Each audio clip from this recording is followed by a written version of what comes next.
ఈరోజు వైజాగ్లో జరుగుతున్న మహానాడు చూస్తే ఇది తెలుగుదేశం పార్టీ మహానాడు కాదు, వెన్నుపోటు వార్షికాలు అన్నది స్పష్టంగా అర్థమవుతుంది. ఎందుకంటే అధికారం కోసం మామను వెన్నుపోటు పొడిచి ఈరోజు రాజకీయం కోసం అదే మామ ఫోటోని మహానాడులో పెట్టుకొని ఏ విధంగా ఆయన భజన చేస్తున్నారో మనం చూస్తూనే ఉన్నాం. చంద్రబాబు నాయుడు గారికి మరి ఆ మహానాడులో ఎన్టీ రామారావు గారి ఫోటో పెట్టుకునే అర్హత లేదు, ఆ ఫోటోని తాకే అర్హత లేదని కూడా ఈ సందర్భంగా తెలియజేసుకుంటున్నాను. ఈరోజు వెన్నుపోటు మహానాడు అని మాట్లాడుతున్నారు. అసలు మహానాడు గురించి మాట్లాడే అర్హత వైఎస్ఆర్సీపీ నాయకులకి ఉందా అని అడుగుతున్నాను నేను. ఇది ప్రజల మహానాడు. ఇది ఈరోజు రేపు లేదంటే 3 సంవత్సరాల నుంచి జరుపుకుంటున్న మహానాడు కాదు. సుమారుగా 36వ మహానాడు ఈరోజు మేము తెలుగుదేశం పార్టీ సగర్వంగా చెప్పుకోగలిగేది ఏంటంటే 36వ మహానాడు మేము ఈరోజు జరుపుకోగలుగుతున్నాం.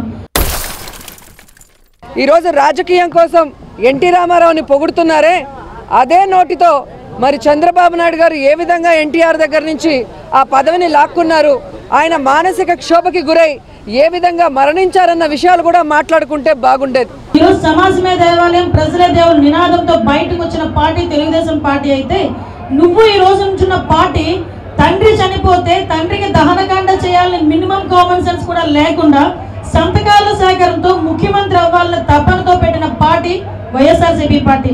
అటువంటి పార్టీలో నువ్వు ఉంటూ నీతి గురించి, నిజాయితీ గురించి, అవినీతుల గురించి, రకరకాలుగా అభివృద్ధి గురించి నువ్వు మాట్లాడుతున్నామంటే ఈ రోజు నిన్ను పార్టీ నుంచి గెలిపించి పంపించిన, అసెంబ్లీకి తీసి పంపించిన ప్రజల సిగ్గుచేటు.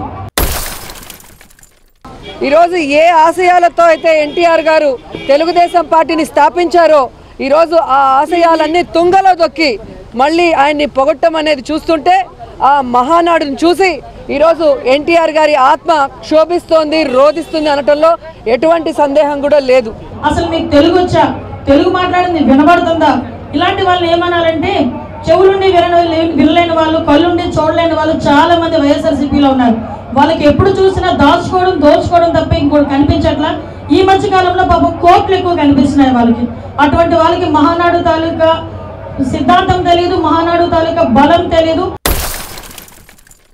నిజంగా పేదవాళ్ళ కోసం, ముఖ్యంగా మహిళల కోసం, బడుగు బలహీన వర్గాల కోసం మరి ఎన్టీ రామారావు గారు ఏ విధంగా తెలుగుదేశం పార్టీని స్థాపించి అందరినీ ఆశీర్వదించారో మనం చూసాం. కానీ ఆయన పెట్టిన ఒక్క ఆశయమన్నా ఈరోజు ఉందా అంటే ఒక్కటి కూడా లేదు. ఆయన మద్యపాన నిషేధం అన్నాడు.